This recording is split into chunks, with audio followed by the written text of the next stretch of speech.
Nah, ini Nabi Sulaiman ya, tadi Nabi siapa? Nabi Sulaiman, kemudian Nabi Dzulqarnain ya. Dzulqarnain ini itu menolak itu.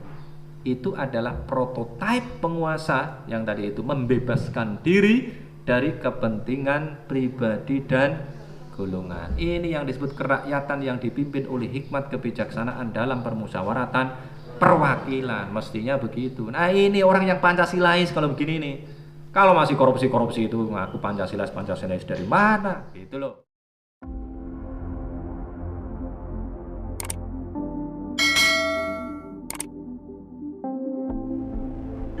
Assalamualaikum warahmatullahi wabarakatuh. Alhamdulillahilladzi asbagha alaina ni'amahu zahiratan wa batinah wassalatu wassalamu ala Rasulillah wa ala alihi wa sahbihi wa mawalah. Asyhadu an la ilaha illallah wahdahu la syarikalah wa asyhadu anna Muhammadan abduhu wa rasuluh la nabiyya ba'dah. Pagi ini kita akan membuat kajian yang agak berbeda. Kalau biasanya kita membaca tafsir Jalalain secara tekstual, tetapi ini akan kita balik. Kita menentukan temanya dulu. Tafsir kita pagi ini tafsir tematik. Nanti kita lihat ayatnya dengan menggunakan penafsiran yang dilakukan oleh tafsir Jalalain. Tema kita pagi ini adalah Islam dan Pancasila.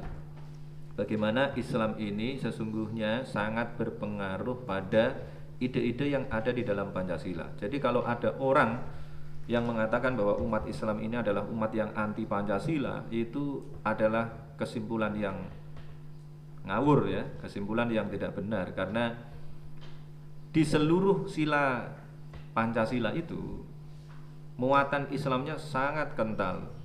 Ya, jadi bahkan kalau kita lihat sejarah, tapi kita tidak akan membahas sejarahnya di sini karena sudah saya tulis itu di dalam disertasi saya. Saya menulis disertasi tentang dinamika antara Islam dan nasionalisme di Turki dan Indonesia, perbandingan antara Turki dan Indonesia.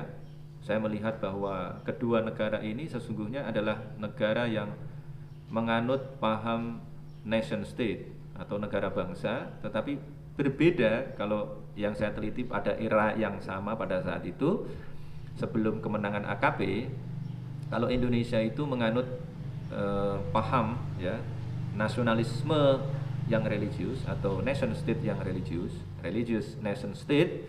Tetapi kalau Turki pada saat itu menganut nasionalisme yang sekuler.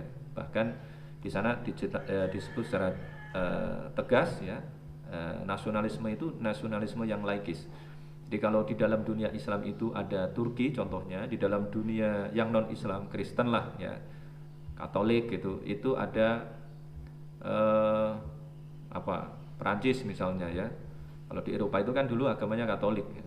Masuk Prancis, tapi saya nggak pernah pergi ke Prancis ini. Jadi saya nggak ngerti itu agama mereka itu apa. Yang jelas di Prancis ada yang namanya tadi itu mengingkari atau melarang visibilitas agama di ruang publik, agama apapun. Misalnya perempuan tidak boleh memakai jilbab ya. Kalau simbol-simbol kekristenan itu apa? Kalung, salib misalnya nggak boleh dipakai ya.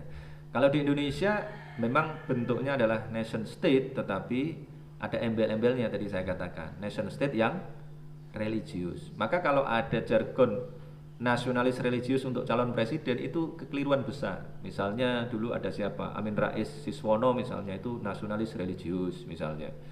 Maksudnya yang nasionalis adalah Siswono, religiusnya Amin Rais. Jadi seolah-olah malah justru terdikotomikan. Siapa lagi misalnya? SBY, JK misalnya. Nasionalisnya adalah siapa? SBY, religiusnya adalah JK. Siapa lagi? Jokowi Ma'ruf Amin misalnya, atau Jokowi JK. Itu juga begitu, dianggap itu nasionalis. Jokowi, pokoknya orang yang kelihatannya abangan, nggak ngerti agama dianggap sebagai nasionalis. Padahal nggak begitu maksudnya.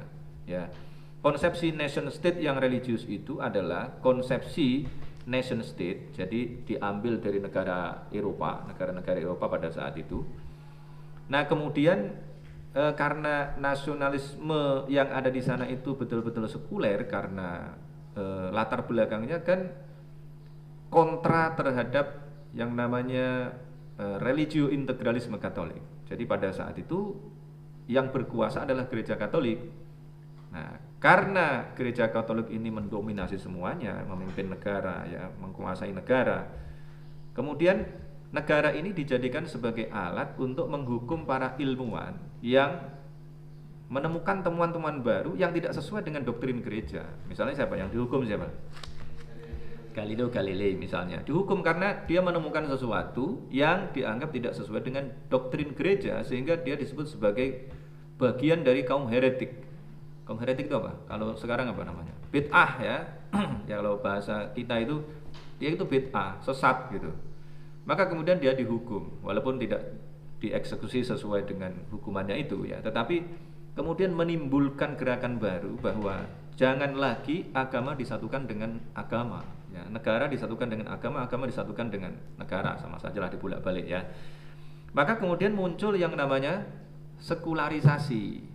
Dari situ sebenarnya para ilmuwan kemudian mengusulkan atau mendesakkan yang namanya sekularisasi. Sekularisasi itu pemisahan antara agama dengan negara. Dari situlah sesungguhnya muncul yang namanya negara sekuler, yang tadinya negara didasarkan pada agama, dalam konteks itu adalah Katolik.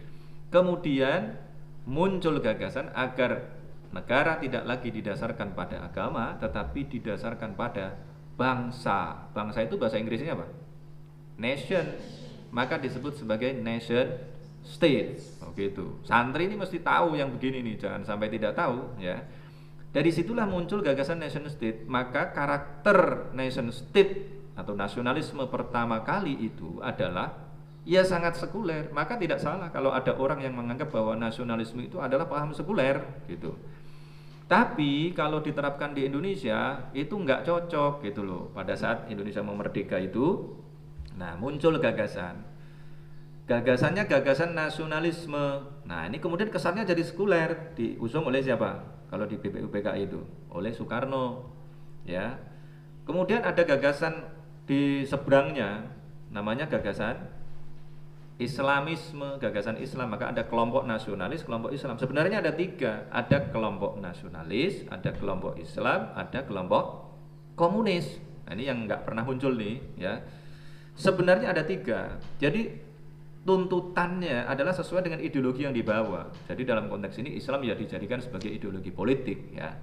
Disebut sebagai kelompok Islam karena mereka menginginkan Islam sebagai dasar negara, Islam sebagai tidak hanya dasar negara, ya, bentuk negara Indonesia, konstruksi negara Indonesia merdeka itu adalah negara Islam gitu. Nah, kemudian yang kedua, kenapa disebut sebagai kelompok nasionalis? Karena menginginkan Indonesia merdeka sebagai nation state. Nah, ada yang kemudian bergabung dengan nasionalis, ya. Ya, kelompok komunis. Kelompok komunis ini adalah kelompok yang menginginkan Indonesia merdeka didesain sebagai atau dikonstruksi sebagai komunis state, gitu, negara komunis. Soal nanti perdebatan-perdebatan tentang komunisme di Indonesia itu nanti kita perdebatkan di lain hari, karena kita mau melihat nilai-nilai Islam di dalam Pancasila. Nah, kemudian singkatnya tinggal dua, tinggal kelompok nasionalis yang di dalamnya ada komunisnya itu, ya. Kemudian ada kelompok Islam. Kelompok Islam yang tadinya menuntut negara Islam, kemudian turun tuntutannya menjadi Islam sebagai dasar negara. Kemudian karena nggak berhasil, turun lagi tuntutannya. Apa? Itu Piagam Jakarta. Nah, kalian perlu lihat, perlu tahu di dalam BPUPKI itu siapa tokoh-tokohnya. Ada Wahid Hasyim, Kiai Wahid Hasyim dari NU. Kemudian ada siapa kalau dari Muhammadiyah? Ki Bagus Hadikusumo, Profesor Kahar Muzakir, dan lain-lain, ya. Mereka itu adalah orang-orang yang tadinya menuntut negara Indonesia merdeka sebagai negara Islam. Jangan lupa ini, jangan lupakan sejarah ini. Nah, ini kadang-kadang ditutup-tutupi juga, ya, oleh para aktivis Islam juga, nggak tahu ini maksudnya apa, ya. Nah, ini ditutup-tutupi. Nah, kira-kira tadi itu karena tuntutan tertinggi tidak bisa, maka kemudian turun. Nah, ini namanya negosiasi, ya. Negosiasi politik itu ya begitu. Kemudian turun lagi, sampai kemudian yang menang kira-kira seolah-olah yang menang itu adalah kelompok nasionalis. Karena yang kemudian menjadi dasar negara kita. Ya, ada yang tidak setuju Pancasila disebut sebagai dasar negara, disebut sebagai filosofische Grondslag. Ya, bahasa Belanda itu saya nggak ngerti bahasa Belanda. Ya, landasan filosofis bernegara Indonesia. Jadi Pancasila ini sesungguhnya adalah hasil negosiasi antara kelompok Islam dengan kelompok nasionalis. Nah, kalau ada orang mengklaim bahwa Pancasila yang sekarang itu milik satu golongan, itu salah gitu. Apalagi kalau kemudian Pancasila itu diidentikan dengan Pak Karno, itu salah berat ya. Kalau kemudian, makanya saya termasuk yang tidak setuju yang kemudian disahkan itu adalah Pancasila 1 Juni itu. Pancasila 1 Juni itu bagaimana? Pancasilanya Pak Soekarno kalian tahu? Coba dicek. Pancasilanya Pak Soekarno itu yang bagaimana? Pancasilanya Pak Soekarno itu adalah Pancasila yang sila pertamanya apa? Dan belum seperti sekarang, hanya beberapa kata aja itu persilanya itu. Ada yang 1 kata, ada yang 2 kata. Yang pertama apa? Kebangsaan, ya. Kemudian yang kedua adalah internasionalisme atau pre-kemanusiaan.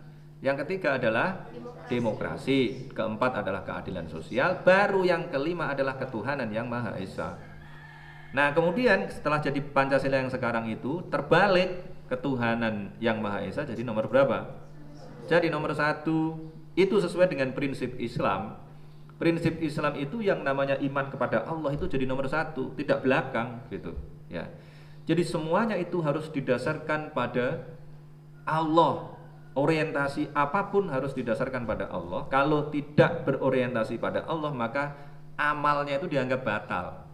Maka ada hadis kan terkenal itu kan, innamal a'malu binniyat wa innama likulli imri'in ma nawa. Faman kanat hijratuhu lid dunya atau ilad dunya yusibuha aw imra'atin yankihuha fa hijratuhu ila ma hajara ilaihi. Ada yang kelewatan ya.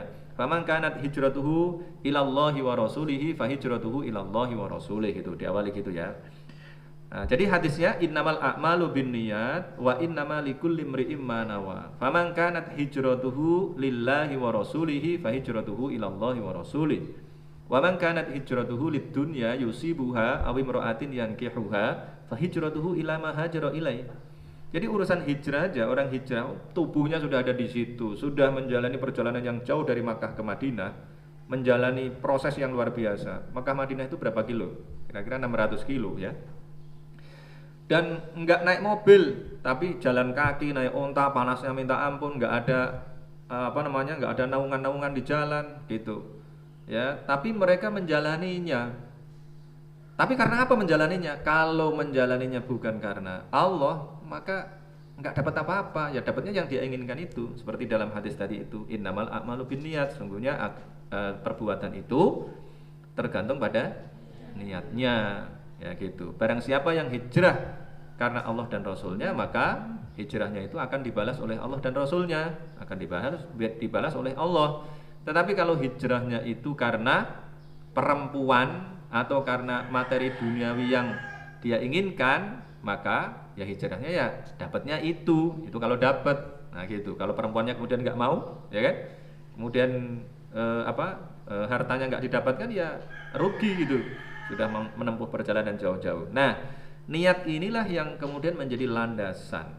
Nah, maka ketuhanan itu menjadi nomor 1 di dalam Islam. Maka misalnya ayat-ayat itu banyak yang menyebutkan alladzina amanu wa amilus solihat, illal ladzina amanu wa amilus solihat, man amana billahi wal yaumil akhiri wa amila solihan. Misalnya gitu ya.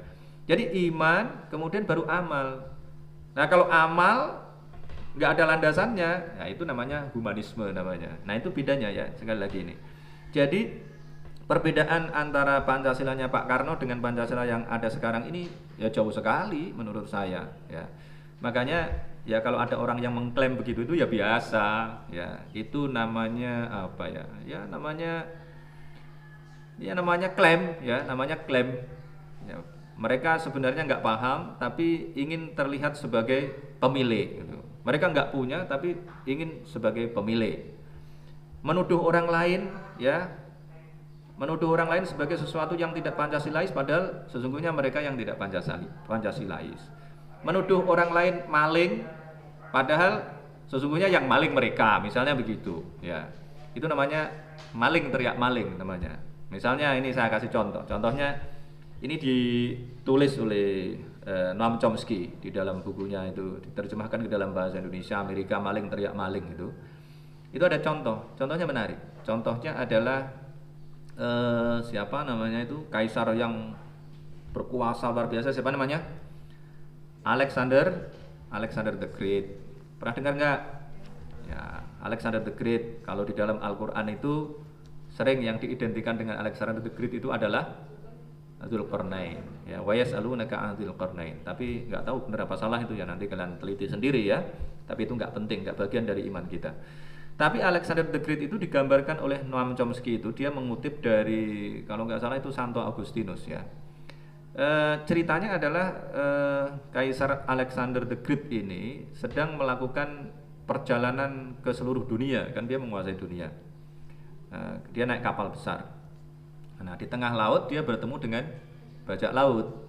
Nah, kemudian dia bertanya kepada bajak laut. Bajak laut ditangkap maksudnya, kemudian dihadapkan pada Alexander the Great dan dia kemudian bertanya, kenapa kamu mengacau lautan?" gitu.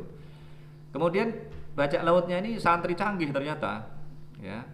Santri canggih yang pinter. Ya, jangan santri lah, masa bajak laut santri ya kan. Ternyata dia canggih sekali, ya pinter bajak lautnya. Dia mengatakan, "Kenapa kau mengacau dunia?" katanya. "Apakah hanya gara-gara saya ini memakai perahu kecil maka saya disebut sebagai perompak atau bajak laut tadi itu, dan karena engkau menggunakan kapal besar maka engkau disebut dengan kaisar?" Karena apa? Logikanya sebenarnya sama ya kan. Karena dulu penaklukan itu dilakukan dengan orientasi apa? Orientasinya ya menjajah gitu ya. Orientasinya menjajah, mengambil harta kekayaan yang ada di situ, kemudian dijadikan sebagai miliknya. Maka jadi orang-orang kaya itu, raja-raja itu. Karena apa? Karena ya sebenarnya melakukan pembajakan sebenarnya. Nah, tetapi dua orang ini mendapatkan sebutan yang berbeda. Yang satu mendapatkan sebutan apa? Kaisar. Yang besar itu kaisar, tapi yang kecil jadi apa? Perompak. Nah gitu loh ya. Nah ini kalau nggak kita luruskan ini sejarah ini dan konsepsi-konsepsi di atas konsepsi tentang Pancasila ini, kita bisa dituduh sebagai orang yang anti Pancasila gitu. Padahal Pancasila ini sekali lagi keseluruhan silanya itu diinspirasi oleh Islam. Nah, misalnya tadi itu, bahkan letaknya ketuhanan yang Maha Esa ada di sila pertama itu juga diinspirasi oleh Islam. Maka kalau ya ada 4 pasal 2, 3, 4, 5 itu kalau tidak didasarkan pada sila yang pertama maka nilainya 0. Karena kamu melakukan apa saja itu yang ada di 2, 3, 4, 5 itu gak ada nilainya kalau tidak diniati secara ikhlas kepada Allah Subhanahu wa taala gitu. Jadi kalau pasal 1 adalah ketuhanan yang Maha Esa, jadi kalau kita ibaratkan pasal 1 itu nilainya 1. Nah, pasal kedua nilainya 0, 0, 0, 0. Kalau dibikin angka itu. Jadi berapa itu angkanya? Nilainya berapa? 10.000. Tapi kalau 0, 0, 0, 0, 0 ya nilainya 0 gitu loh. Enggak ada nilainya semuanya itu. Nah, itu kalau pakai perspektif Islam lagi gitu. Paham ya? Nah, bagaimana memahaminya? Ya, sila pertama sekarang. Sila pertama adalah ketuhanan yang Maha Esa. Ketuhanan yang Maha Esa itu bagaimana? Jadi tidak hanya ketuhanan aja. Kalau tadinya kan cuma ketuhanan aja, ya ada yang mengusulkan itu ketuhanan aja. Kalau ketuhanan saja, maka bisa bermacam ragam ketuhanannya itu. Ada yang menyembah batu, ada yang menyembah pohon, ada yang menyembah patung, ada yang menyembah yang lain-lain gitu. Ya. Tetapi karena umat Islam ini berpengaruh pada proses pembuatannya tadi itu, maka prinsip keesaan Allah atau tauhid atau mengesahkan itu kuat sekali di situ kemudian. Bahkan awalnya adalah bagaimana?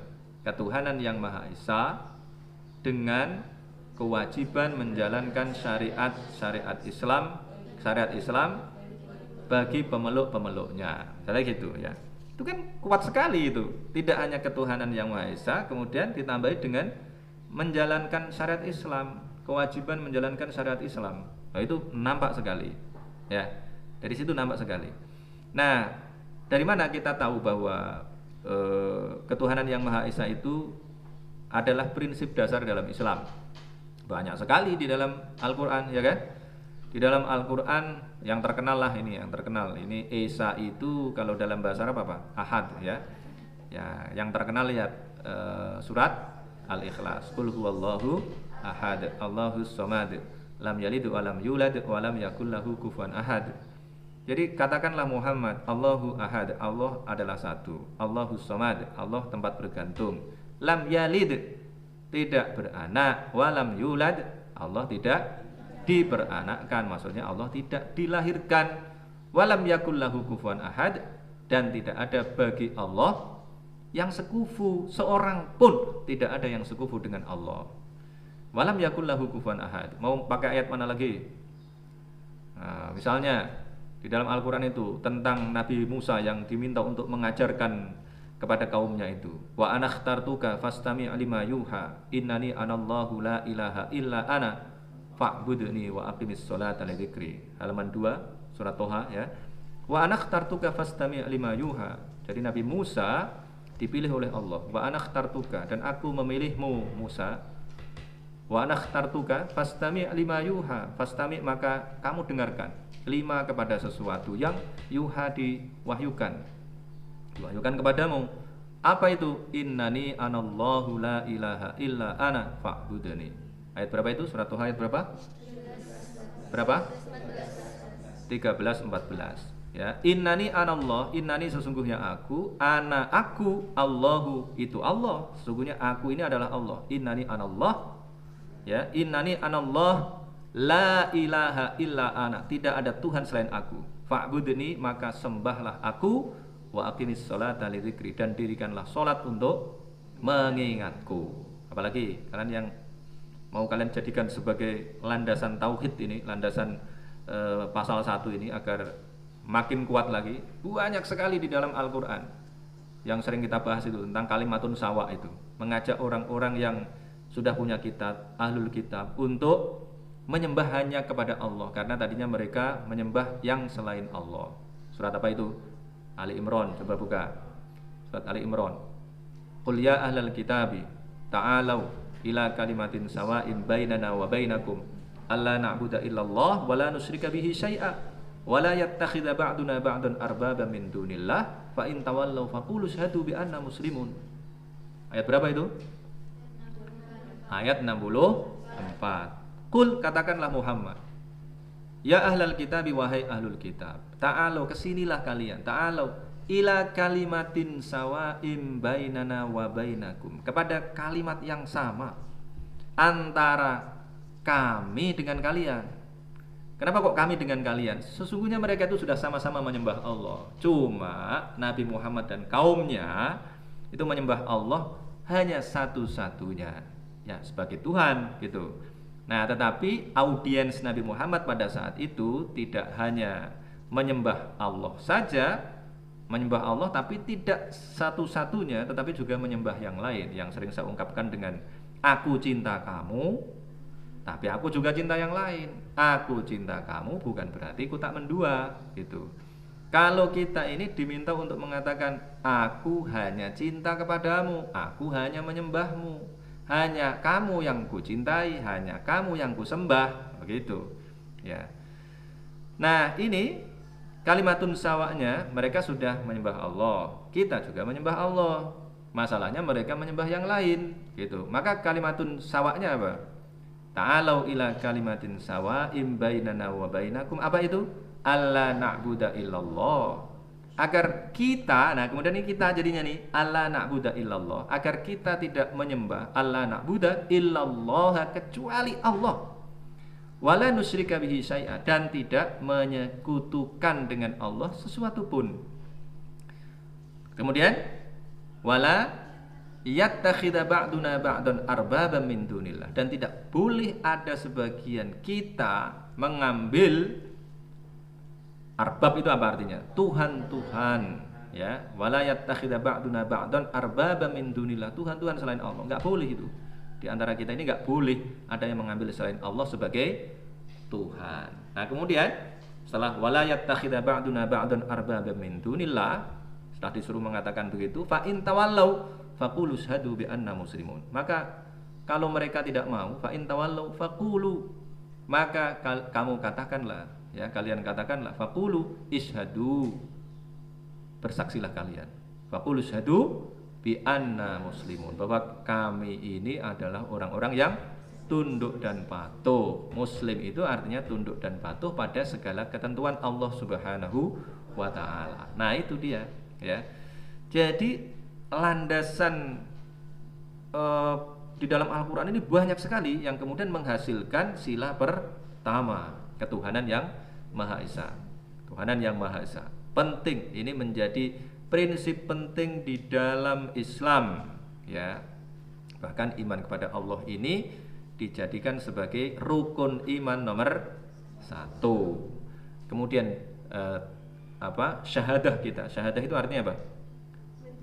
Mendeklarasikan, ya. Syahadah itu adalah deklarasi, ya, pendeklarasian. Jadi kalau kita bersyahadat itu kita mendeklarasikan diri, ya, harus kita tunjukkan mendeklarasikan diri sebagai seorang muslim, ya, kecuali ada keadaan tertentu yang membuat nyawanya bahaya misalnya. Itu tidak syahadah seperti Ammar bin Yasir misalnya, tapi harus syahadah. Syahadah yang pertama maka disebut dengan syahadatain, 2 syahadat. Yang pertama adalah asyhadu alla ilaha illallah wa asyhadu anna muhammadar rasulullah. Yang kedua, apa itu asyhadu? Aku mendeklarasikan diri.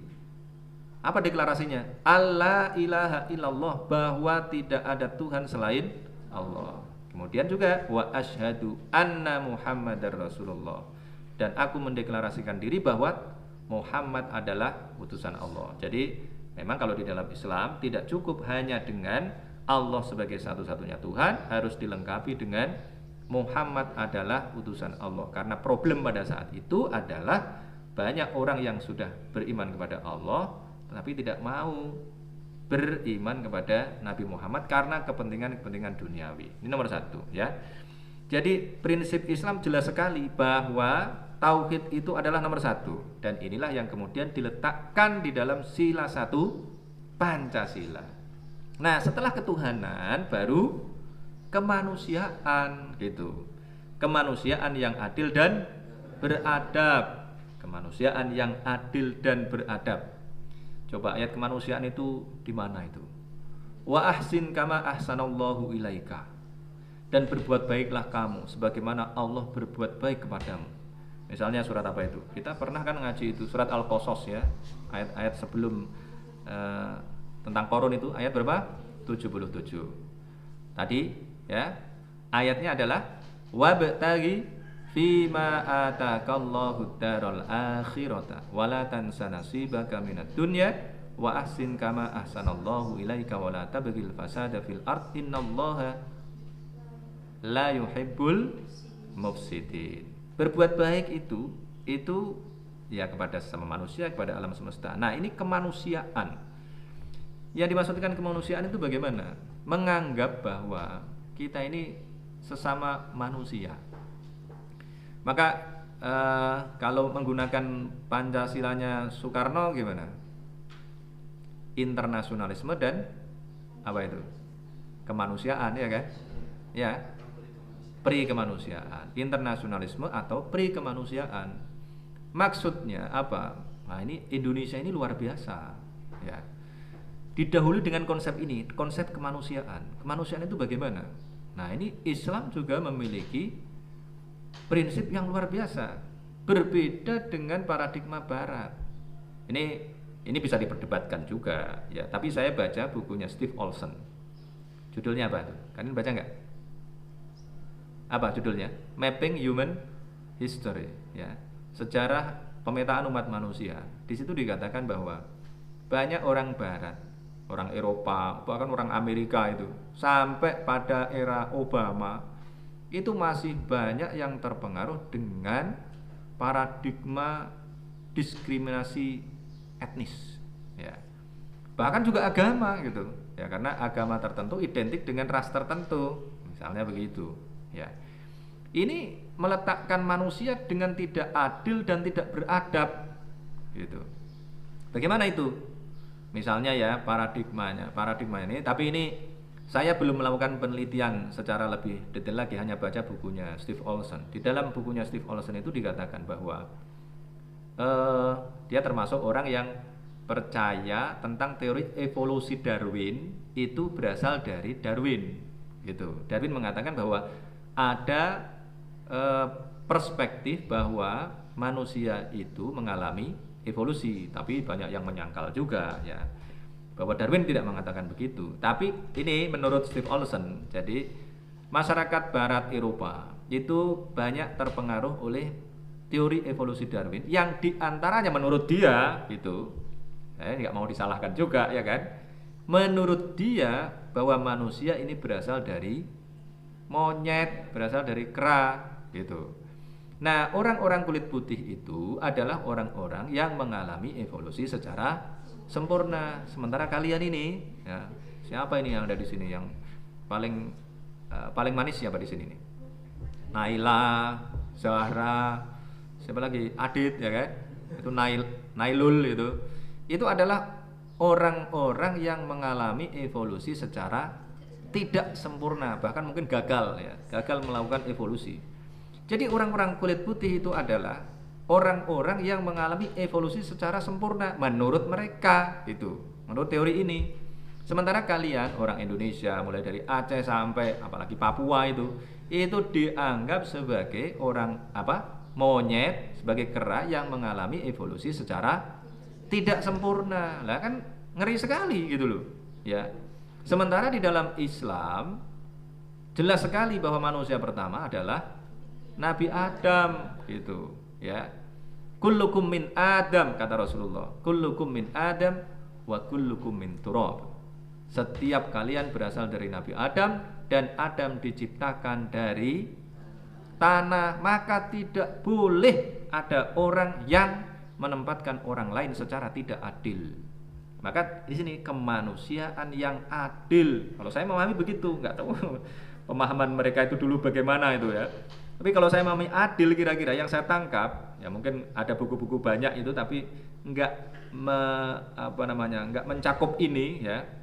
Tapi kalau saya pahami kemanusiaan yang adil, jadi menempatkan manusia ini secara proporsional, secara adil. Adil itu ada dua, adil itu proporsional dan adil secara setara. Nah ini juga dua-duanya adil dan juga setara loh gitu loh ya. Jadi setara, dimulai dari setara. Kita ini setara, mau yang kulitnya putih maupun yang kulit hitam, kulit berwarna ya, kulit berwarna itu, mau kulit kuning, kulit hitam, itu adalah orang-orang yang memiliki kesetaraan, sama-sama manusia.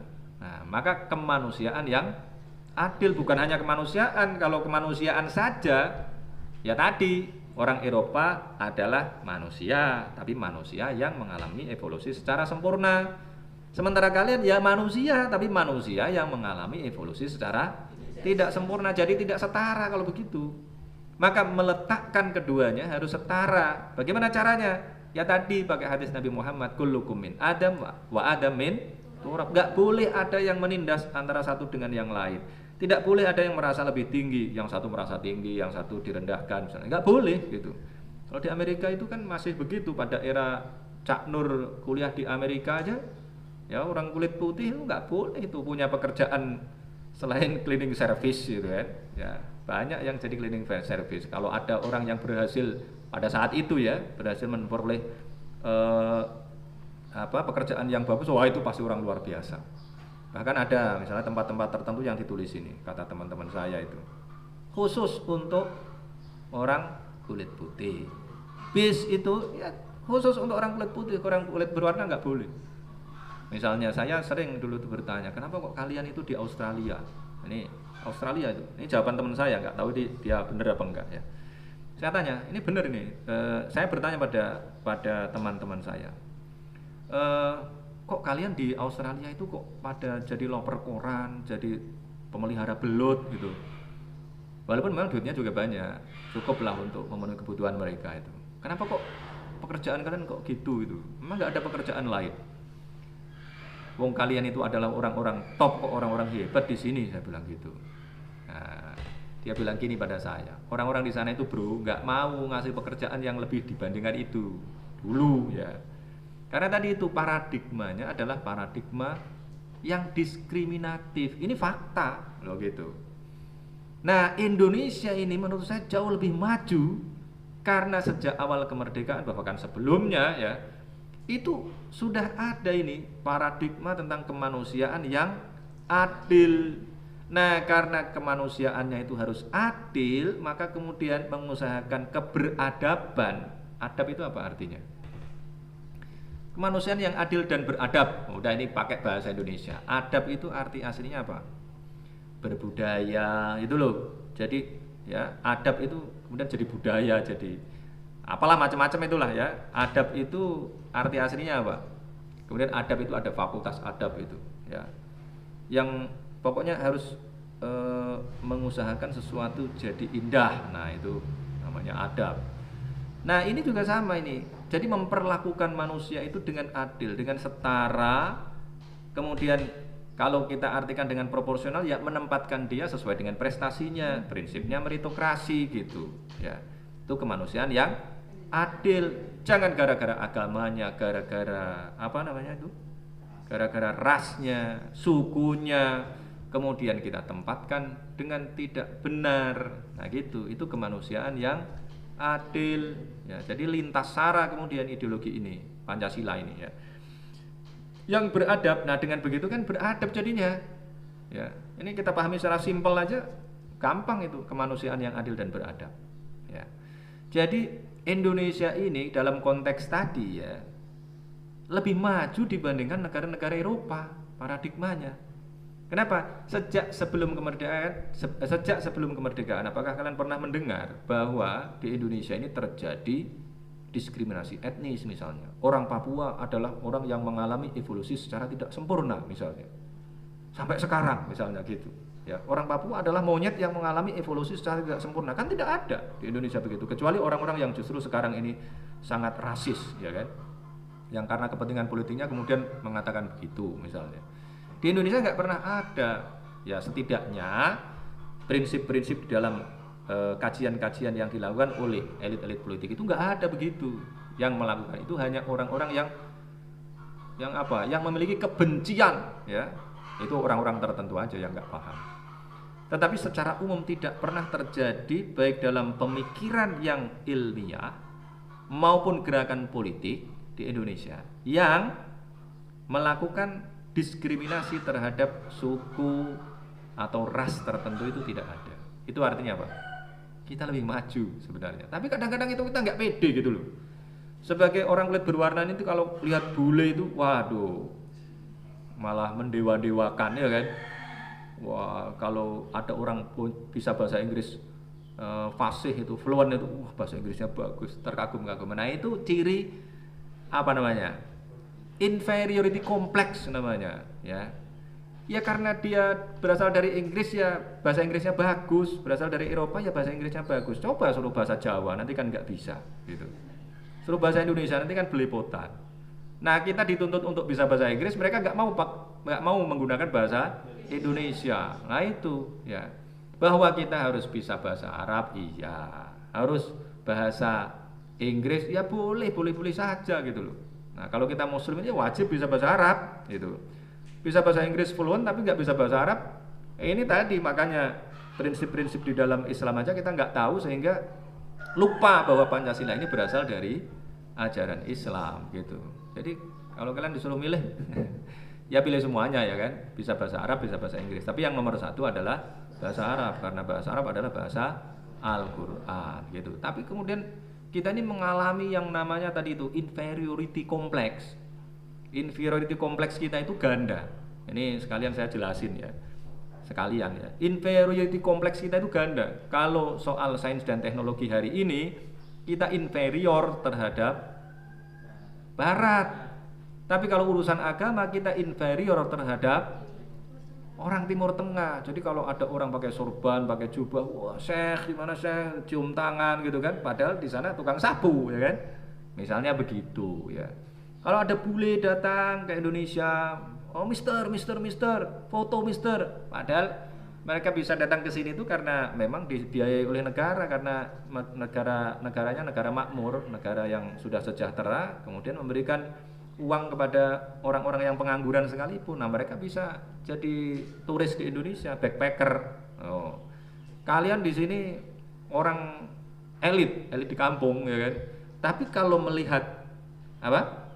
Kalau melihat bule itu menjadi inferior, nah itu nggak boleh itu, ya. Jadi kita harus melihat mereka itu secara sama. Itu juga bagian dari pengamalan Pancasila, sila kedua ini, ya, kemanusiaan yang adil dan beradab. Maka mereka itu kita tempatkan secara proporsional gitu.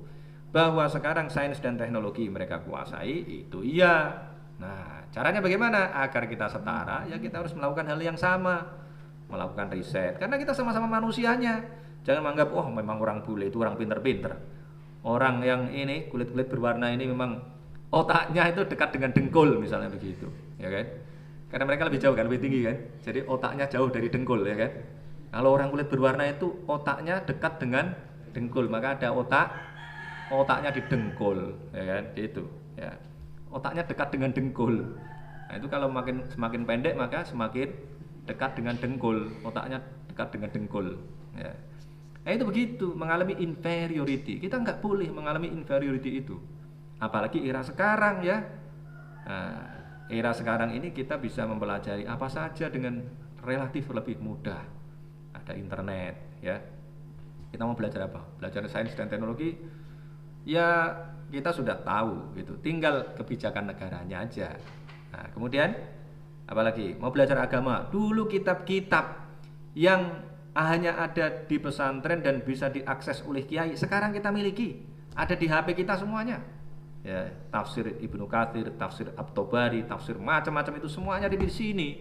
Jadi perpustakaan yang besar ini, perpustakaan kayak gini ini udah enggak laku, ya.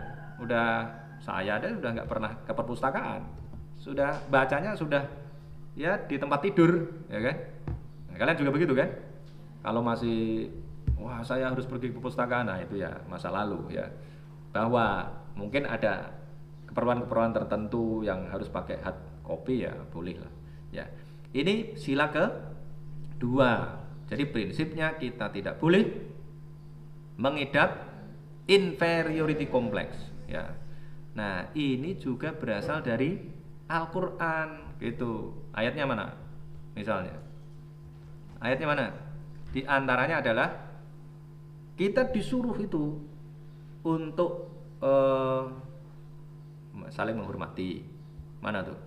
Ya ayuhan nas, inna khalaqnakum min dzakari wa unsa wa ja'alnakum syu'uban wa qabaila lita'arafu. Inna akramakum indallahi atqakum. Jadi diciptakan oleh Allah Subhanahu wa taala itu sebagai manusia yang beragam gitu. Ya, inna khalaqnakum min dzakari wa unsa, laki-laki dan perempuan. Enggak boleh ada diskriminasi. Ya. Di barat juga pernah terjadi diskriminasi perempuan. Di Yunani itu misalnya pada era Aristoteles, Plato itu terjadi dong. Yang namanya diskriminasi terhadap perempuan. Perempuan itu tidak dianggap sebagai citizen, tidak dianggap sebagai warga negara, mereka nggak punya hak pilih. Nah, di Eropa juga begitu, mereka tadinya nggak punya hak pilih. Baru pada abad berapa itu mereka punya hak pilih di dalam politik gitu, di dalam pemilu mereka baru punya hak. Jadi belum lama. Nah, di Indonesia pernah nggak ada begitu? Ini kemanusiaan. Jadi laki-laki dan perempuan itu sama-sama disebut sebagai atau dianggap sebagai manusia yang utuh. Gitu. Bukan yang satu lebih tinggi dibandingkan yang lain. Maka inna khalaqnakum min dzakarin wa unsa. Kemudian wa ja'alnakum syu'uban wa qabaila. Kemudian menjadikan kalian itu bersuku-suku, berbangsa-bangsa. Kalau mau diartikan simpel begitu. Nanti kalau kalian cari lagi syu'ubun, qabail itu artinya nanti bisa beda lagi itu, ya. Syu'uban wa qabaila. Untuk apa itu? Li ta'arafu, agar kalian saling mengenal, ya. Nah, ini adalah prinsip kemanusiaan. Kenapa? Karena di dalam Islam yang namanya jamaah itu penting, ya. Orang tidak bisa hidup sendiri. Nah, maka kemudian Dilanjut, persatuan Indonesia. Jadi kalau kalian sudah menyadari bahwa kalian ini adalah manusia ciptaan Allah Subhanahu wa taala, semua diciptakan dari Adam, Adam berasal dari tanah, maka kalian jangan sok-sokan. Nah, kemudian sebagai sebuah bangsa, Indonesia ini dibangun dengan prinsip persatuan Indonesia. Jadi negara kita itu sebenarnya adalah negara persatuan. Maka dalam diskursus negara ya, negara kita ini sebenarnya negara kesatuan atau negara persatuan. Kalau lihat pasal 3 sila 3 ini ya NPRI, Negara Persatuan Indonesia gitu. Bukan NKRI gitu ya. Nah, kesatuan itu paradigmanya paradigma militeristik. Kesatuan. Tapi kalau kesatuan itu kan dipaksa untuk jadi satu gitu. Tapi kalau persatuan itu maksudnya gimana? Maksudnya persatuan itu adalah mengakui tadi itu yang ada, yang berbeda itu sebagai entitas yang nyata, entitas yang harus kita akui juga sebagai manusia gitu loh. Maka tadi itu ayat yang Al-Hujurat ayat 13 itu berlaku untuk sila kedua, juga berlaku untuk sila ketiga juga gitu. Persatuan Indonesia. Kenapa? Karena di Indonesia ini terdapat entitas SARA yang luar biasa. Di seluruh dunia mungkin paling banyak jadinya itu. Coba kalian cari itu. Entitas SARA, jumlah entitas SARA di Indonesia gitu coba. Agamanya banyak ya. Agamanya yang resmi diakui oleh negara ada 6. Islam, Katolik, Protestan, Hindu, Buddha, Konghucu terakhir disahkan pada era Gus Dur ya. Itu ada 6. Belum kepercayaan banyak sekali. Ada apa kepercayaannya itu? Apa kepercayaan yang kalian kenal apa? Kalau di Jawa ini ada Darmo Gandul, Gadoloco dan lain sebagainya. Kalau saya pernah ke NTT ke Waingapu itu ternyata banyak itu ya kepercayaan yang tapi kalau dirunut itu juga terpengaruh oleh Islam. Nah gitu itu kepercayaannya itu ya. Jadi ada banyak sekali entitas SARA. Nah, sukunya ada berapa di Indonesia? Coba itu cek itu. Agamanya ada 6, kepercayaannya banyak. Sekarang sukunya ada berapa? Suku di Indonesia ada berapa? 1340.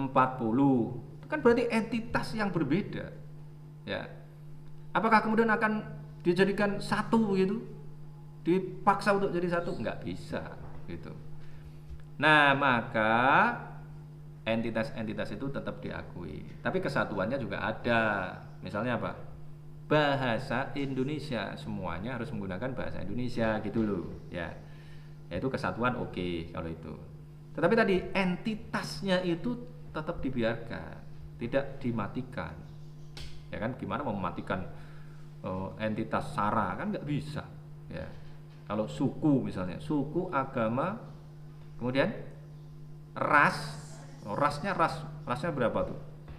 Ya, coba cek lagi itu. Rasnya ada berapa? Kemudian golongannya ada berapa? Golongannya banyak sekali. Maka perbedaan-perbedaan ini bukan untuk saling berkonflik, tetapi untuk saling bekerja sama dan lebih bagus lagi adalah bersinergi. Itu prinsip di dalam Islam. Nah, kalau saya ya, apa itu? Ada berapa? Berapa? Rasnya ada berapa? Berapa? 5 ras loh, sudah banyak ya kan? Jadi kita ini kaya sekali ya. Ada berbagai macam entitas SARA di Indonesia. Nah, sekarang caranya bagaimana? Di dalam Islam menghadapi perbedaan dan persamaan itu gimana? Kalau persamaan, kalau sama, agamanya sama, itu sesama muslim, Al-Qur'an mengajarkan agar bekerja sama loh gitu. Wa ta'awanu 'alal birri wat taqwa. Itu prinsipnya. Jadi kita bersatu lagi. Prinsipnya adalah wa ta'awanu 'alal birri wat taqwa. Tolong menolonglah kalian dalam kebaikan, kebajikan dan ketakwaan gitu. Nah, kemudian yang kedua, kalau dengan sesama muslim lagi apa? Ini pemahaman umum ya. Ada ayat lagi tuh, fastabiqul khairat. Jadi kan ada berlomba-lomba dalam kebaikan. Al khair itu artinya adalah kebaikan atau harta kekayaan. Jadi capaian-capaian yang bermanfaat untuk kemanusiaan itu adalah al khair. Allah kemudian memerintahkan, maka berlomba-lombalah kalian dalam kebaikan. Kalau ini bisalah silahkan digunakan kedua ayat ini untuk sesama muslim ya. Ta'awanu wa ta'awanu 'alal birri wat taqwa, kemudian fastabiqul khairat, berlomba-lombalah kalian dalam kebaikan. Tapi saya lebih melihat karena ayat fastabiqul khairat itu disebut 2 kali di dalam Al-Qur'an dan konteksnya adalah apa tahu? Konteksnya adalah relasi antara umat Islam dengan umat yang lain. Nah, gitu ya. Maka saya sekarang ini ya beberapa tahun yang lalu mulai jangan-jangan ayat ini memerintahkan kepada kita untuk ya berkompetisi dong. Kan ada entitas yang berbeda antara umat Islam. Umat Islam itu disebut sebagai umat terbaik. Kuntum khaira ummatin ukhrijat linnasi ta'muruna bil ma'ruf wa tanhauna 'anil munkar wa tu'minuna billah. Loh gitu. Ya, kalian itu adalah umat terbaik. Kenapa? Ta'muruna bil ma'ruf wa tanhauna 'anil munkar wa tu'minuna billah. Ya, memerintahkan pada yang ma'ruf, mencegah atas yang mungkar, kemudian wa tu'minuna billah, dan kalian beriman kepada Allah. Maksudnya beriman dengan iman yang benar gitu. Nah, kita ini kan umat terbaik. Umat terbaik jangan hanya klaim dong gitu loh. Umat terbaik itu disebut sebagai umat terbaik ya. Kalian disebut sebagai umat terbaik itu kalau apa? Kalau bisa memberikan kontribusi yang real, tidak hanya klaim wah iman saya benar. Karena iman yang benar itu mestinya memberikan implikasi pada amal yang benar. Amal yang benar mestinya jadi amal yang terbaik. Oh gitu. Kalau sampai umat Islam kalah gitu, itu berarti ada yang salah. Kan gitu aja, simpel kan kalau saya itu. Maka kemudian Al-Qur'an memerintahkan fastabiqul khairat, berlomba-lombalah kalian nih wahai umat Islam dalam kebajikan. Kalau ada umat Katolik membuat rumah sakit, ya kita harus punya rumah sakit yang terbaik. Kalau ada umat Protestan membuat sekolah yang terbaik, ya kita jangan kalah gitu loh. Namanya berlomba-lomba dalam kebaikan. Ya, apalagi misalnya, kalau mereka punya perusahaan yang bagus, misalnya manajemennya bagus, profesional, ya manajemennya bagus, ya kita ya jangan kalah itu. Santri jangan miskin gitu. Kalau santri miskin ya berarti ada yang salah. Umat Islam ini diperintahkan untuk berlomba-lomba dalam kebaikan dengan modal iman yang benar. Nah, iman itu kemudian harus tertransformasi ke dalam bentuk amal soleh. Loh gitu. Jadi dalam konteks ini Al-Qur'an memerintahkan kepada yang sesama kita ini untuk apa? Bertolong-tolongan ya, saling menolong di dalam kebajikan dan takwa. Ada 2 tuh, kebajikan dan takwa. 2 nih, luar biasa loh ini Al-Qur'an. Nanti bandingkan dengan surat Al-Mumtahanah ayat berapa tuh? Ayat coba lihat. Al-Mumtahanah ayat 8. La yanhakumullahu 'anil ladzina lam yuqatilukum fid dini wa lam yukhrijukum min diyarikum an tabarruhum wa tuqsitu ilaihim innallaha yuhibbul muqsitin. Coba perhatikan di situ tuh.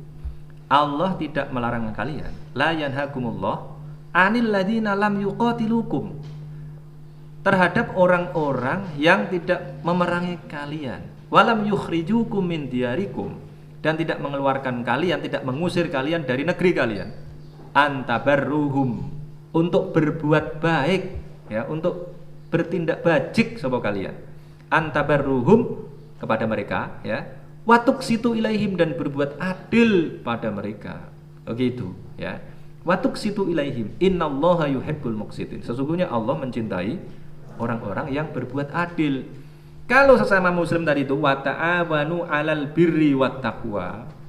Karena itu kan, ini rahasia ayat ini, wa ta'awanu 'alal birri wat taqwa. Jadi kalau sesama muslim ada 2 yang harus dilakukan. Apa? albirri wat taqwa. Tapi kepada kepada orang yang bukan Islam, sebangsa dengan kita, ya, dekat dengan kita, boleh apa enggak? Ya boleh tadi itu. Antabarruhum, untuk berbuat bajik pada mereka. Tapi enggak bisa ta'amanu alal birri wat taqwa. Takwanya enggak ada di situ. Karena secara ideologis orang yang tidak Islam ya tidak takwa, lo gitu. Paham ya? Jelas ini paradigma Islam. Nah, dua ayat ini adalah ayat-ayat yang menunjukkan pada kita. Nah, ini inspirasi namanya, ya.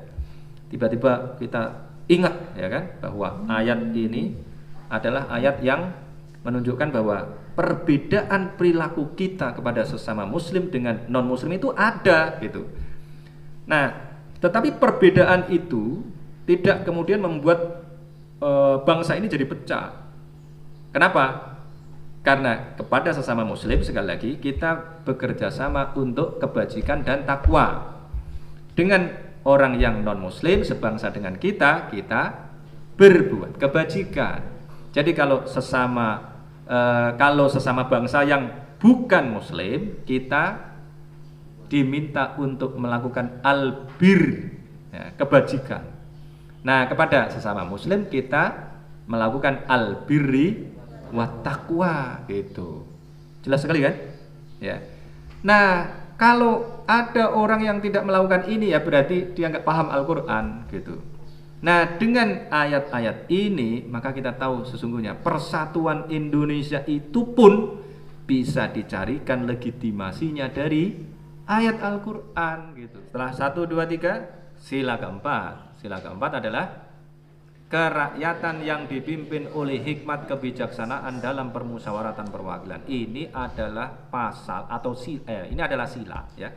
Ini adalah sila yang syarat sekali dengan prinsip-prinsip di dalam Islam, di dalam Al-Qur'an maupun di dalam hadis Nabi Muhammad.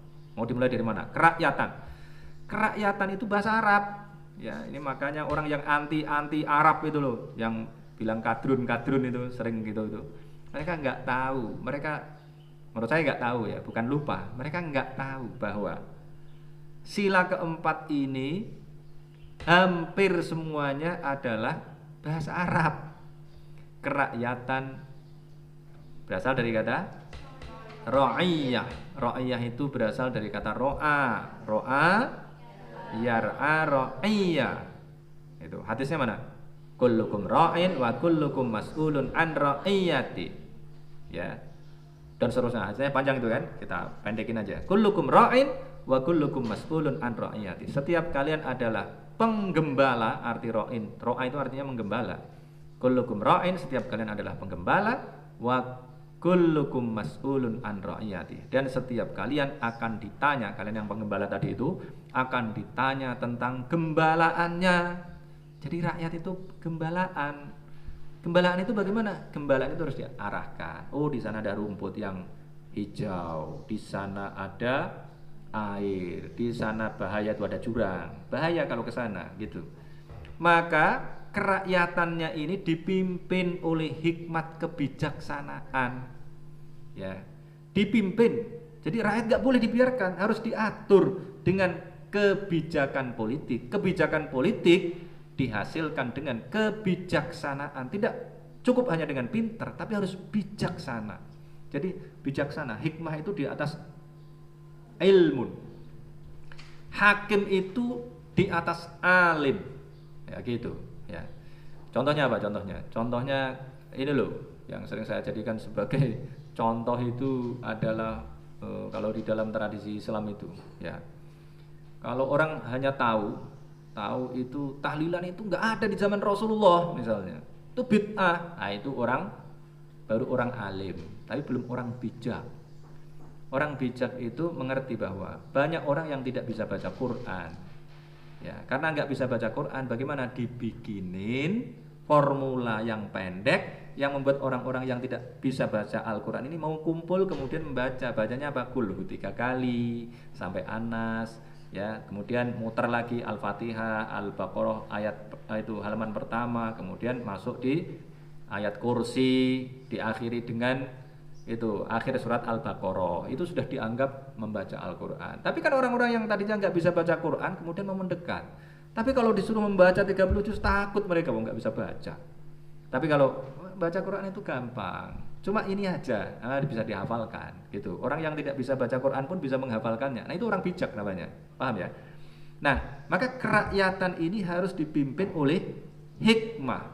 Hikmah itu bahasa Yunani apa? Filsafat, filosofia, cinta pada kebijaksanaan, filosofia. Filosofia tadi itu kebijaksanaan. Yang orang yang cinta pada kebijaksanaan namanya apa? Filosof, ya.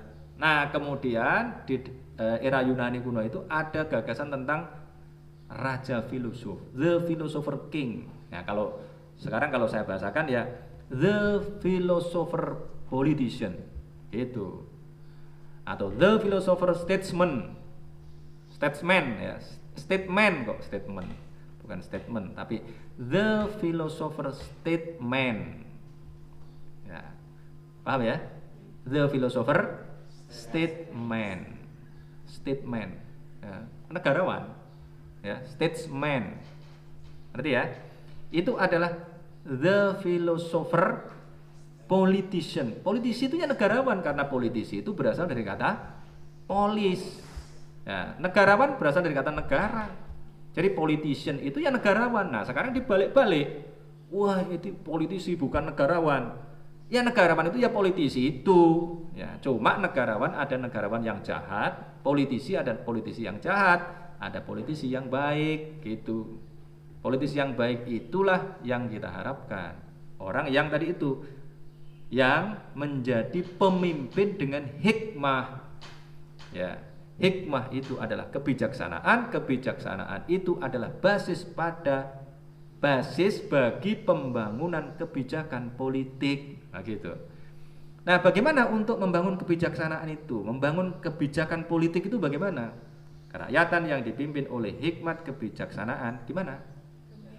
Harus bermusyawarah agar betul-betul mendapatkan sesuatu yang filosofis, yang bijaksana, yang dipimpin oleh hikmat kebijaksanaan dalam permusyawaratan. Bahasa Arab lagi, musyawarah, hikmah bahasa Arab ya. Permusyawaratan berasal dari kata musyawarah. Musyawarah itu berasal dari kata syawaro, artinya apa? Memeras. Konteksnya pada saat itu memeras madu. Memeras madu, kemudian membersihkan. Memeras madu itu kan di bahasa Jawanya tolo namanya. Sarang lebahnya itu ada madunya, kemudian harus dipisahkan tuh, diperas ya, dipisahkan antara madu dengan sarangnya. Nah, kemudian membersihkannya. Maka di dalam Al-Qur'an itu ada surat Muhammad itu, Masalul jannatil lati wu'idal muttaqun. Coba lihat paling atas ayatnya. Surat Muhammad. Masalul jannatil lati wu'idal muttaqun fiha anharum mimma'in ghairi asin wa anharum min labanin lam yataghayyar ta'muh wa anharum min khamrin ladzatil lisyaribin wa anharum min asalim musaffa. Itu asalim musaffa. Surat Muhammad ayat berapa tuh? Berapa? 15 ya. Wa anharun, jadi nanti di surga itu ada apa? Wa anharun, dan sungai atau bengawan. Wa anharum min asalim musaffa, yang isinya itu adalah madu yang disaring, yang murni. Maka ada Al-Mustafa, An-Nabi Al-Mustafa, Muhammad Al-Mustafa. Itu artinya apa? Ya dipilih, yang disaring. Jadi disaring dari sekian umat manusia, kemudian muncullah Nabi Muhammad itu sebagai manusia pilihan. Nah, madu ini adalah asal musaffa, gitu loh. Paham ya? Wa anharum min asalim musaffa, dan ada bengawan dari madu yang dimurnikan, madu yang dibersihkan, yang dijernihkan. Maka ada tasawuf. Itu dari kata yang sama itu. Sofa, ini musaffa. Jadi tasawuf itu membeningkan hati. Nah, ini madu yang dibeningkan dari kotoran-kotoran tadi itu, tolonya tadi itu. Paham ini ya? Nah, madu yang dibersihkan ini, yang menjadi murni ini, fungsinya apa? Fungsinya apa? Madu itu adalah obat dari segala macam penyakit. Madu itu adalah dawaun likulli da'in. hadis Nabi ini ya. Madu adalah obat dari segala penyakit. Itu hadisnya sahih itu ya. Maka banyak kan orang yang minum madu itu ya. Wah, ini madu yang disukai oleh Rasulullah. Misalnya gitu ya. Nah, ini adalah landasan bagi kita bahwa sesungguhnya prinsip permusyawaratan itu ada di dalam Al-Qur'an, ada di dalam hadis Nabi. Kalau tadi itu hadis Nabi itu, ada Al-Qur'annya juga. Mana itu? Wasyawirhum fil amri. Fa idza azamta fatawakkal 'ala Allah. Surat apa itu? Ali Imran. Cari langsung temukan ayat berapa? 159. Wasyawir dan bermusyawarahlah sapa kalian. Wasyawir dan bermusyawarah sapa kamu ya. Dan kamu bermusyawarahlah dengan mereka. Wasyawirhum fil amri, di dalam segala urusan. Fa idza azamta fatawakkal 'ala Allah. Kalau sudah bertekad bulat, maka bertawakallah kepada Allah. Nah, ini kata-kata ini ada dalam satu ayat loh. Tadinya nggak pernah kepikiran malah itu. Wasyawirhum fil amri fa idza azamta fatawakkal 'ala Allah. Maka bertawakallah kamu pada Allah. Tawakal itu artinya berasal dari kata wakala. Nanti dalam permusyawaratan perwakilan loh gitu. Walaupun ini konteksnya beda ya. Nah, setelah bermusyawarah kemudian bertawakal pada Allah. Setelah bermusyawarah, berkemauan bulat, ingin melakukan sesuatu, tawakal. Tawakal itu apa? Menjadikan Allah sebagai wakil. Wakil itu artinya adalah penguasa. Jadi kalau kita sudah bertekad bulat dengan kalkulasi yang luar biasa, nah kemudian mengkuasakan semuanya pada Allah Subhanahu wa taala. Begitu. Nah, ini dalam permusyawaratan. Permusyawaratan itu adalah tadi berarti memeras madu. Nah, kalau dalam konteks kebijakan politik apa yang diperas? Memeras otak, loh gitu. Memeras ilmu tadi itu sehingga kemudian naik levelnya menjadi kebijaksanaan. Tidak hanya ilmu, tapi dengan pertimbangan-pertimbangan politik tertentu itu jadi bijak, loh gitu. Ya. Orang kan kalau asal ngomong aja itu bisa menyakitkan orang, walaupun benar gitu. Nah, tapi kalau politisi itu tidak boleh begitu, harus benar dan bijak sehingga semua orang jadi suka gitu loh. Semua orang jadi suka, jadi senang. Nah, itu bijak namanya. Ada orang pintar tapi nggak bijak. Tapi kalau orang bijak pasti pintar. Oh gitu loh. Ya. Kalau ada orang kelihatannya bijak tapi nggak pintar, itu namanya orang oportunis. Nah gitu. Bedanya di situ. Ya. Jadi dalam permusyawaratan perwakilan. Nah, kita punya Dewan Perwakilan Rakyat.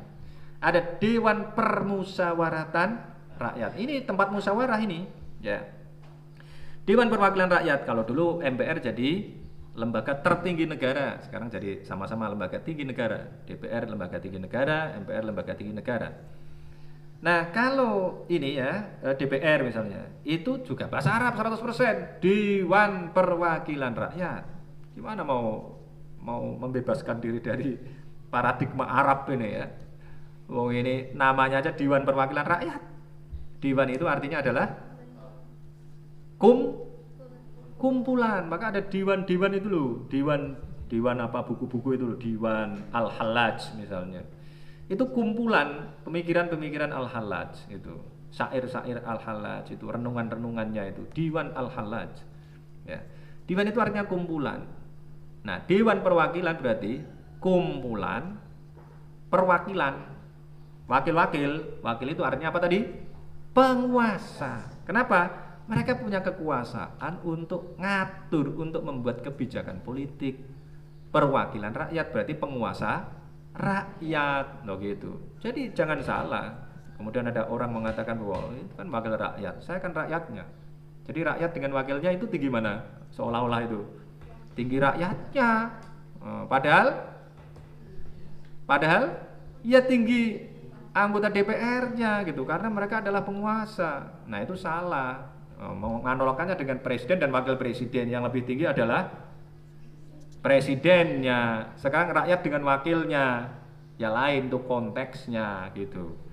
Kalau wakil rakyat berarti penguasa rakyat, kalau wakil presiden itu adalah bawahan presiden. Maksudnya apa kalau wakil presiden itu? Kalau wakil presiden itu adalah wakil Ketika presidennya sedang mangkat atau tidak bisa menjalankan fungsinya atau mangkat gitu. Ya. Jadi dia berkuasa karena dikuasakan, ya, karena presiden mau pergi misalnya, nih Indonesia saya kuasakan pada kamu nih, saya mau pergi, misalnya gitu. Itu namanya mengkuasakan. Sama dengan siapa misalnya itu loh, pengacara, pengacara itu kan mendapatkan kuasa, namanya kuasa hukum, ya kan? Mendapatkan kuasa dari siapa? Dari orang yang berperkara, orang yang punya perkara. Nah, mengkuasakan kasusnya kepada dia sehingga dia bisa berada di pengadilan. Nah, itu. Nah, kembali lagi nih, kerakyatan yang dipimpin oleh hikmat kebijaksanaan dalam permusyawaratan perwakilan. Jadi penguasa-penguasa ini melakukan diskusi, memeras otak tadi itu. Kemudian mestinya apa? Mestinya memeras. Kalau tadi itu musyawarah itu adalah memeras madu dan memurnikannya dari berbagai macam kotoran. Kotorannya apa itu? Kalau ini kan tadi sarangnya tadi ada semut dan lain sebagainya. Kalau ini memurnikan pikiran dari mana? Memurnikan pikiran untuk membangun kebijakan politik yang terbebas dari kepentingan-kepentingan individu dan kelompok. Nah gitu. Itu musyawarah namanya. Jadi betul-betul jernih. Nah, contohnya gimana contohnya? Misalnya ini ya.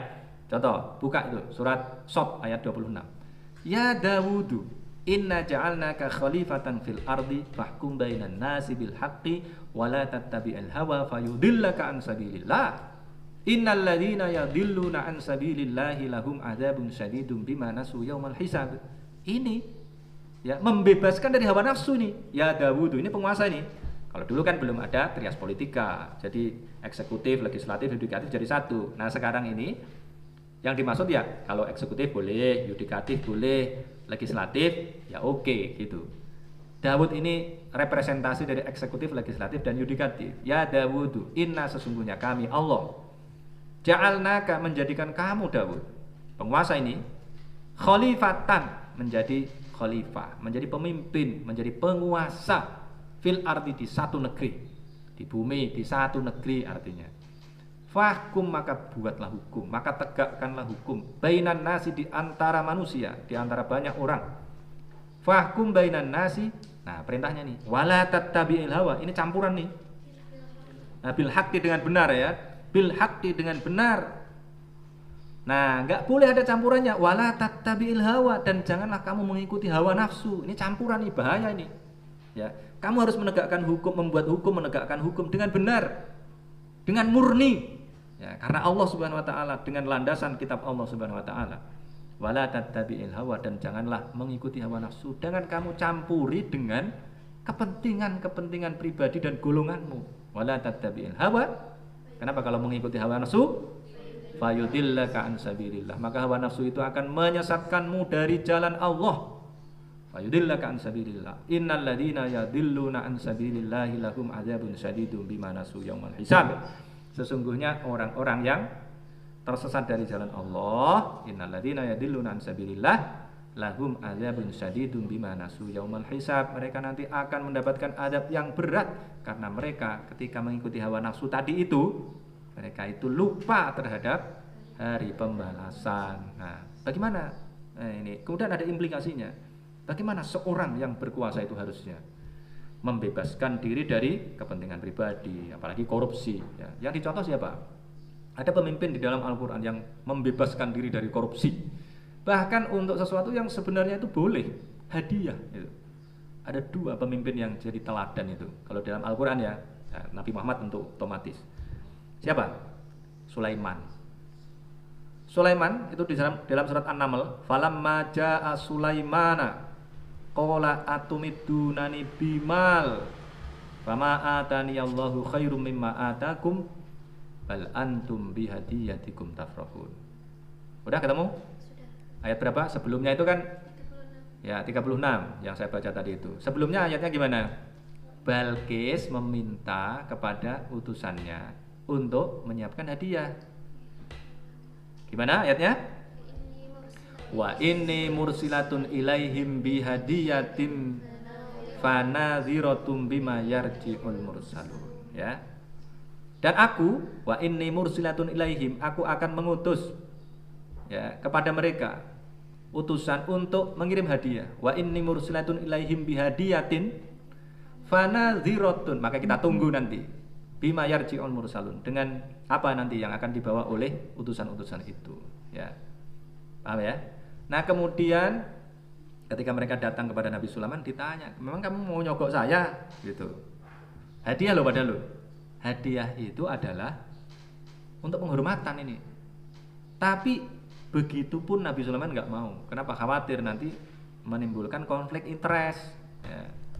Ada konflik of interest di situ itu. Nanti ada konflik kepentingan nanti. Wah, sudah pernah menerima hadiah gitu.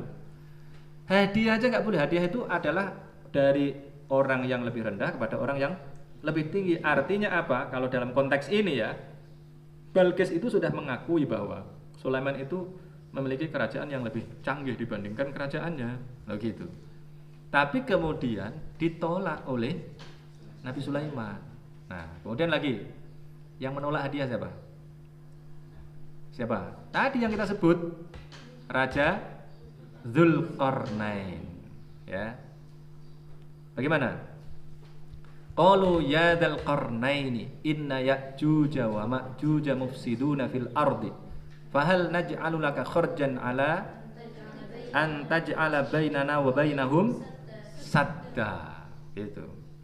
Ini ada Ya'juj Ma'juj yang mengganggu kaum ini yang ditemui oleh Nabi Sulaiman ini. Mereka bilang, qalu ya dzal qarnaini. Ayat berapa itu? Al-Kahfi ayat 94.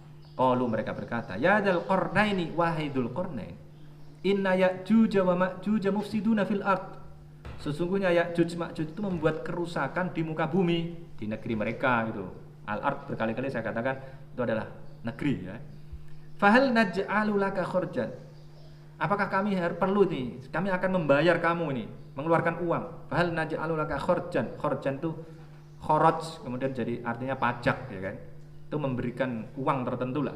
Fahal naj'alu laka kharjan ala an taj'ala bainana wa bainahum sadda, untuk membangunkan benteng, membangun apa? Dinding penghalang, ya. Dinding penghalang antara mereka dan kami sehingga mereka tidak bisa mengganggu kami. Apa yang dikatakan? Qala, ayat berikutnya, ma makkanni fihi rabbi khair. Itu yang diberikan oleh Allah kepada saya itu lebih baik. Ma makkanni fihi rabbi khairun fa'inuni biquwwatin aj'al bainakum wa bainahum radma. Kalian bantu saya aja tenaganya gitu, ya. Enggak usah bayar. Loh, kalau sekarang kan justru jadi proyek tuh. Dinding penghalangnya tadi itu bisa jadi proyek tuh. Oh, proyeknya bisa triliunan itu. Ya, kalau dapat 7%, belasan persen lumayan, ya kan? Loh gitu. Kalau 100 miliar aja dapat 17 miliar. Dapat, ya, kalau 7 miliar itu ya 7% itu 7 miliar. Oh, lumayan kan? Bisa digunakan untuk makan ini santri Monas Institute sampai bertahun-tahun, ya kan? Wong bayar sebulan cuma berapa? 300.000. Ya, makan kok cuma 300.000, kapan pinterannya gitu. Ya, coba ini ditingkatkan lagi, makan kok cuma 300.000 sehari, sebulan gimana itu? Orang di Jakarta makan sekali aja 300.000. Ya. Nah, ini Nabi Sulaiman, ya. Tadi Nabi siapa? Nabi Sulaiman, kemudian Nabi Dzulqarnain, ya. Dzulqarnain ini itu menolak itu. Itu adalah prototipe penguasa yang tadi itu membebaskan diri dari kepentingan pribadi dan golongan. Ini yang disebut kerakyatan yang dipimpin oleh hikmat kebijaksanaan dalam permusyawaratan perwakilan. Mestinya begitu. Nah, ini orang yang Pancasilais kalau begini nih. Kalau masih korupsi-korupsi itu ngaku Pancasilais dari mana? Gitu loh. Ya, paham ya?